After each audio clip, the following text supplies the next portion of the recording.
Part के अंदर हम लोगों ने थ्योरम ऑफ पैरेलल एक्सिस को डील किया था। अब थ्योरम ऑफ पैरेलल एक्सिस के 3 केसेस आते हैं। तो सबसे फर्स्ट जो केस आता है, for a laminar body when axis of rotation is in the plane of lamina. ठीक है, आई थिंक आप लोग को दिखाई दे रहा होगा। हाँ, अब दिखाई दे रहा है। ओके, तो आप लोग कोई भी एक बॉडी कंसिडर कर लीजिए। ठीक है, एक लैमिनार बॉडी कंसिडर कर लीजिए।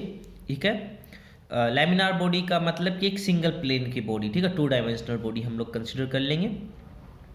फिर हम लोग एक एक्सिस ऑफ रोटेशन ले लेंगे जिसके अलोंग हमें moment of inertia find out करना है। और फिर वहाँ से हम लोग थ्योरम ऑफ पैरेलल एक्सिस का कैसे प्रयोग करेंगे, क्या इसका रिजल्ट हमारे सामने आएगा, उसको हम लोग देखते हैं। तो भैया ये डेरिवेशन है। ठीक है, सिंपली आपके सामने क्वेश्चन आ सकता है, state and prove the theorem of parallel axis. तो प्रूफ आपके सामने इन 3 केसेस में से कोई भी एक केस पूछ सकता है, या तीनों केसेस आपके साथ डील करवा सकता है। तो हमारे सामने केस नंबर फर्स्ट आता है। तो let us consider this is our laminar body. ठीक है, okay, and this is the given axis A B. ठीक है, लेट थोड़ा सा इसको शॉर्ट में कर देते हैं। Let A B is given axis,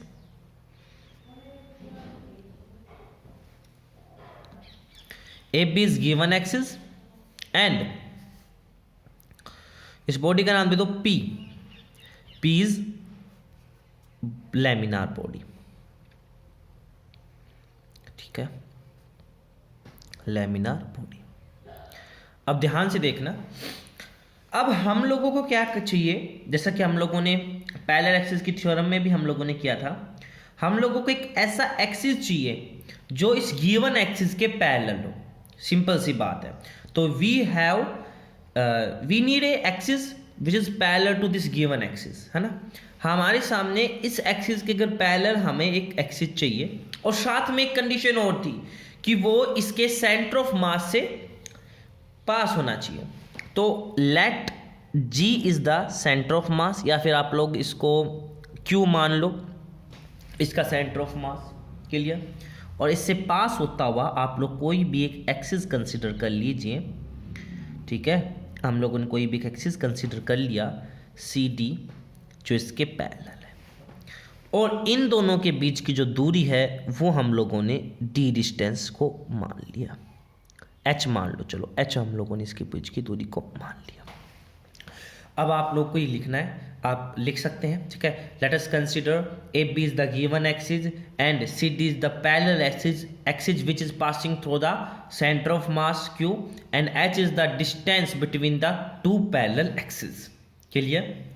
अब इसके बाद देखते हैं क्या कुछ करना होता है। अब हम लोग मान लीजिए कि M1, M2, M3 are the masses of the constituent particles. जो इसके पार्टिकल्स हैं, कंस्टिट्यूएंट पार्टिकल्स हैं, उनके मासेज हम लोग मान लेते हैं M1, M2, M3, इनके मासेज हैं। तो आप लोग के सामने कोई भी एक जनरल पार्टिकल हम लोग मान लेते हैं। यहाँ पे कोई भी M1 पार्टिकल हो गया, और इसकी जो CD से डिस्टेंस है वो मैं मान के चल रहा हूँ X1। ठीक है, X1 में इसकी CD से डिस्टेंस मान लेता हूँ, और आप लोग यहाँ पे लिख दो कि X1, X2, X3 are the distance of masses from CD respectively. Clear. कैसे हम लोगों ने मानी है, ये बात भी हम लोगों को क्लियर हो गई। ठीक है, तो अगर अब मुझे moment of inertia along CD निकालना हो तो मैं कैसे निकालूंगा भैया। मोमेंट ऑफ इनर्शिया होता क्या था, मास और डिस्टेंस के स्क्वायर का प्रोडक्ट। तो भैया जैसे कि मैं M1 के लिए निकालना चाह रहा हूँ, तो M1 तो इसका मास हो गया भाई, और इसके दूरी कितनी होगी X1, उसका स्क्वायर, प्लस कोई पार्टिकल M2 ले लो, तो भैया M2 X2 का स्क्वायर, कोई पार्टिकल M3 ले लो, X3 का स्क्वायर, एंड कैरी ऑन। अब आपके सामने ICT की वैल्यू क्या आ जाएगी, समेशन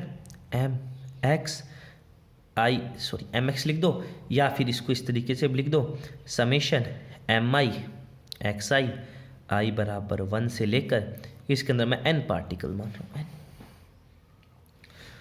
एक्स का square, my mistake, x square, ठीक है, माय मिस्टेक हो गया यहाँ पे। क्लियर। अब हम लोग मान लेते हैं हमें तो moment of inertia along A B find out करना था। हमारा टारगेट क्या, टारगेट माइंड में क्लियर रखो, हमें moment of inertia A B find out करना है, आई A B.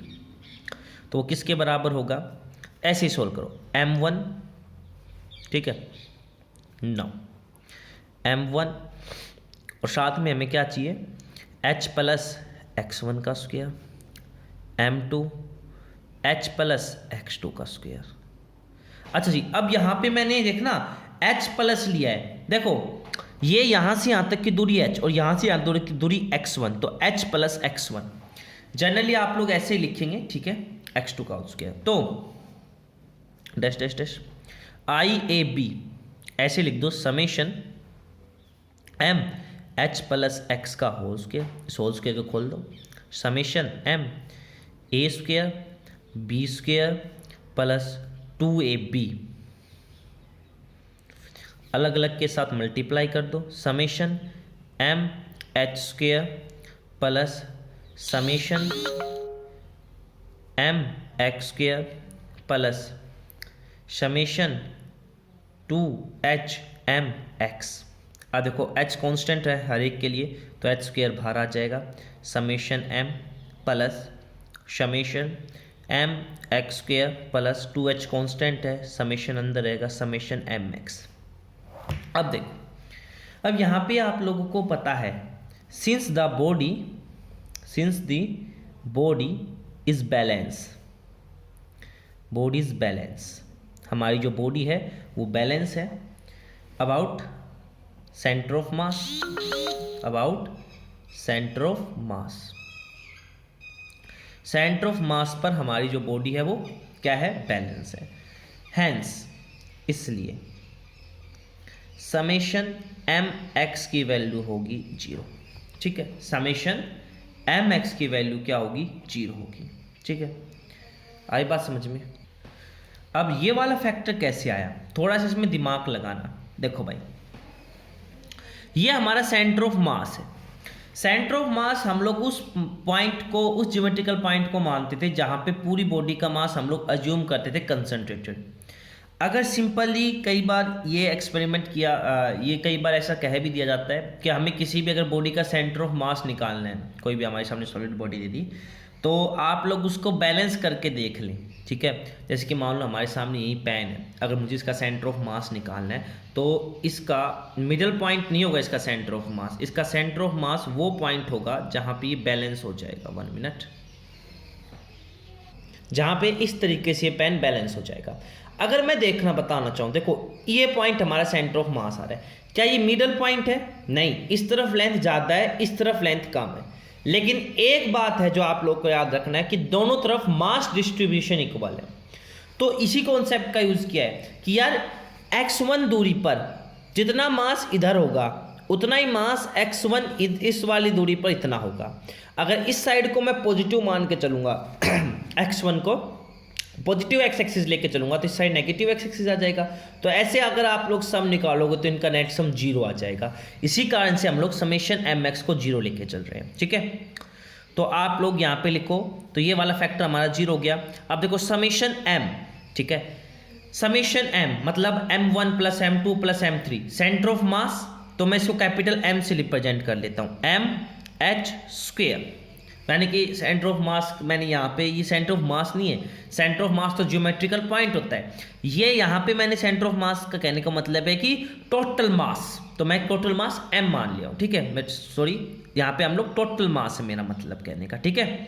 Summation M x square हम लोग पहले निकाल दिया था, ICD, ये हमारा 0 आ गया। तो हमारा IAB की वैल्यू किसके बराबर आ गई, ICD प्लस MH स्क्वायर। ये थोड़ा सा मैंने ज़्यादा टाइम ले लिया इसके अंदर, अगले केसेस को हम लोग थोड़े कम टाइम में ही निपटाएंगे।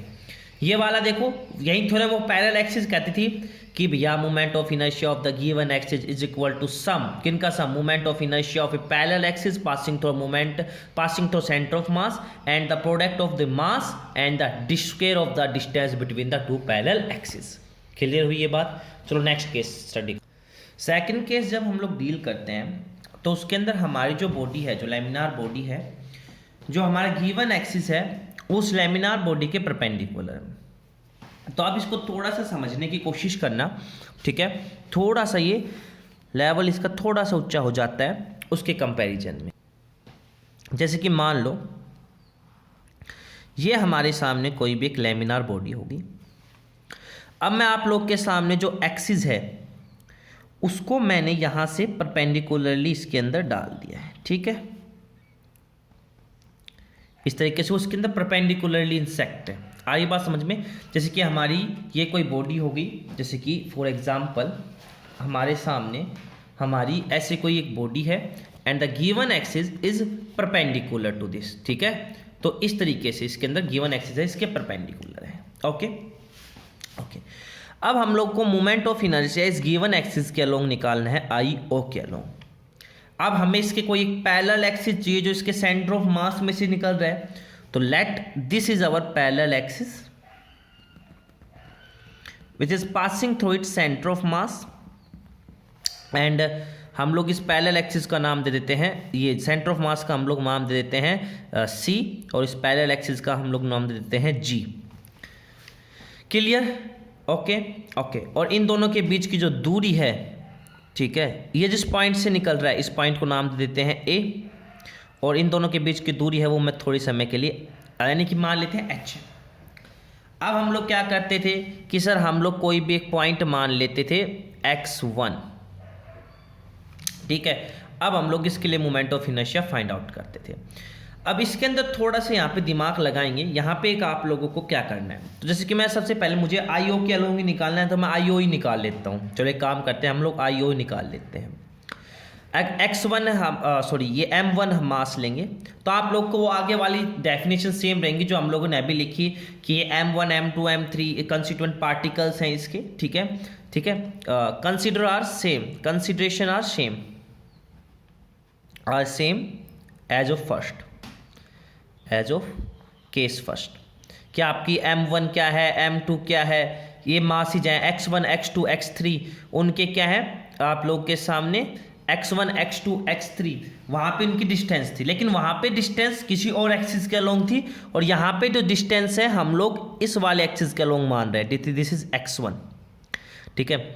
तो आप लोग लिख दीजिए x1, okay, x1 x2 x3 इस तरीके से आप लोग लिख दीजिए, ठीक है। एक p, ठीक है, इस पॉइंट को मैं p मान रहा हूँ कुछ समय के लिए। तो हमारे सामने जो आएगा वो आएगा m1 x1 square plus m2 x2 square plus dash dash dash dash. तो आई ओ की जो वैल्यू आएगी वो आएगी समेशन m x स्क्वायर। अब यहाँ पे आप लोगों ने क्या करना है, अब देखो हम लोग x की जगह यहाँ पे हम लोग पुट कर सकते हैं AP। वाई? क्यों? क्योंकि देखो अब हमें जो है हमें यहाँ पे इस मोमेंट ऑफ इनर्शिया को थ्योरम ऑफ पैरेलल एक्सिस की फॉर्म में प्रूव करना है, और उसको प्रूव करने के लिए ही हम लोग ये सब काम करेंगे। तो हमारा जो ये x है हम लोग इसको थोड़ी समय के लिए AP मान लेते हैं कि समेशन m AP का स्क्वायर। अब हम लोगों ने AP मानना है, यानी कि हमारे सामने AP की कोई वैल्यू नहीं है, तो अब हम लोग चाहेंगे कि हमारे सामने AP की एक फिक्स वैल्यू आए। तो अब इसमें क्या होगा, अब आप लोग थोड़ा सा मैथमेटिक्स का यूज़ करेंगे। देखो इधर चले जाएं तो आपके सामने कुछ इस प्रकार से डायग्राम है कि भैया A है, P है, इधर हमारे सामने इस तरीके से C है, और एक इस पॉइंट को ऐसे काट रहा है, ये P है, ये हमारे सामने इस तरीके से A है, C है। इस पॉइंट को आप लोग थोड़ी देर के लिए B मान लीजिए, और नाउ इसको आप लोग अब प्रोसीड कीजिए, और इस वाले पॉइंट को आप लोग थोड़ी देर के लिए C है, D मान लीजिए, ये P है, ठीक है। अब हम लोग को AP फाइंड आउट करनी है, ठीक है, और यहाँ से इस वाली लाइन को भी मिला दीजिए। तो हमारा जो ट्राइंगल कुछ इस प्रकार से हो गया। अगर मैं इसको थोड़ा सा बड़ा जूम करके देखूँ तो ये कुछ इस प्रकार से हो गया कि एक सीधी लाइन जा रही है AP, ठीक है। यहाँ पे आप लोग के सामने कहीं C पॉइंट है जो इसके साथ मैच कर रहा है, ACB। यहाँ पे आपके सामने कोई D पॉइंट है जो इसके साथ मैच कर रहा है, और एक इस तरीके से ट्राइंगल है CP। भैया बहुत इजी है, कोई इसके अंदर हार्ड एंड फास्ट रूल नहीं है। अब हम लोगों को AP स्क्वायर चाहिए, अब हम लोगों को AP स्क्वायर चाहिए। AP स्क्वायर को पाइथागोरस थ्योरम लगाओ इस बड़े वाले ट्राइंगल में, ठीक है, in triangle APD। AP square की वैल्यू क्या आएगी भैया, AD का स्क्वायर प्लस DP का स्क्वायर। नाउ AD का स्क्वायर प्लस DP का स्क्वायर, 1 मिनट, AD का स्क्वायर प्लस DP का स्क्वायर। अब देखो हमारे सामने AD को मैं लिख सकता हूँ AC प्लस CD, जिसको मैं ऐसे लिखूंगा AC प्लस CD का स्क्वायर और प्लस में DP का स्क्वायर। ओके, इस स्क्वायर को खोल देते हैं, तो AC का स्क्वायर प्लस CD का square plus 2 times AC dot CD plus DP का स्क्वायर। अब यहाँ पे देखो इन ट्राइंगल CDP, आप लोग इसको थोड़ा समझेंगे कि आप लोगों का CP का जो स्क्वायर है इज इक्वल टू होगा CD का स्क्वायर प्लस DP का स्क्वायर। CDP ये वाली ट्राइंगल, CP का स्क्वायर CD का स्क्वायर प्लस DP का स्क्वायर, सिंपल पाइथागोरस थ्योरम। अब देखो यहाँ पे CD भी है और DP भी है, ठीक है, CDP है DP भी है। देखो ये CD रहा, ये DP रहा, तो हमारे सामने जो AP का स्क्वायर जो हम लोग को चाहिए था भैया जी, वो क्या हो गया, AC का स्क्वायर जो ये थी, साथ में CP का स्क्वायर जो वो था, ठीक है, और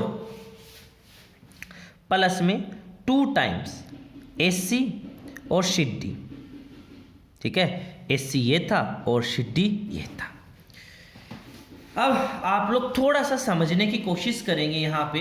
अब आप लोग इसकी वैल्यू उठाकर AP स्क्वायर की वैल्यू उठाकर यहाँ पे पुट करो, तो IO की वैल्यू क्या हो जाएगी, समेशन M AC का स्क्वायर प्लस CP का स्क्वायर प्लस 2 टाइम्स AC और CD। अब इनकी वैल्यू रख लीजिए भैया, AC हम लोगों ने H के बराबर माना था, जहाँ पे भी AC है वहाँ पे H रख दो, I0 summation M H square plus CP। आप लोग का CP वास्तव में है क्या, व्हाट इज CP? CP देखो हमारे सामने जो हम लोगों ने पैरेलल एक्सिस माना था उससे उस पॉइंट की दूरी है, ठीक है, उस पॉइंट की दूरी है, तो इस CP को CP की जगह ही रहने दो, ठीक है, अभी उसके अंदर कोई फेरबदल मत कीजिए। और 2 टाइम्स AC की जगह हम लोग फिर से H लिख देंगे और डॉट CD, ठीक है, 2 टाइम्स H और ये CD आ जाएगा आप लोगों का फिर से। ओके, आप समेशन M किसके साथ फिर से मल्टीप्लाई करो, तो अब की बात जो समेशन M है, ठीक है, वो आप लोग के सामने जो IO है, हम लोग वो परपेंडिकुलर लेके चल रहे हैं, तो यहाँ पे आप लोग के सामने अब की बार ये क्या होगा, वैसे आप लोग का मल्टीप्लाई होगा, तो IO की वैल्यू क्या आ जाएगी, summation M H square plus summation M CP square plus 2H summation M CD। अब देखो वही जो फैक्ट जो हम लोगों ने पहले कहा था कि जी हमारा सेंटर ऑफ मास है, तो algebraic sum of the moment of particles, moment of particle का मतलब है समेशन M CD, ठीक है, ठीक है, as G is center of mass, as G is center of mass, so algebraic sum of moment of inertia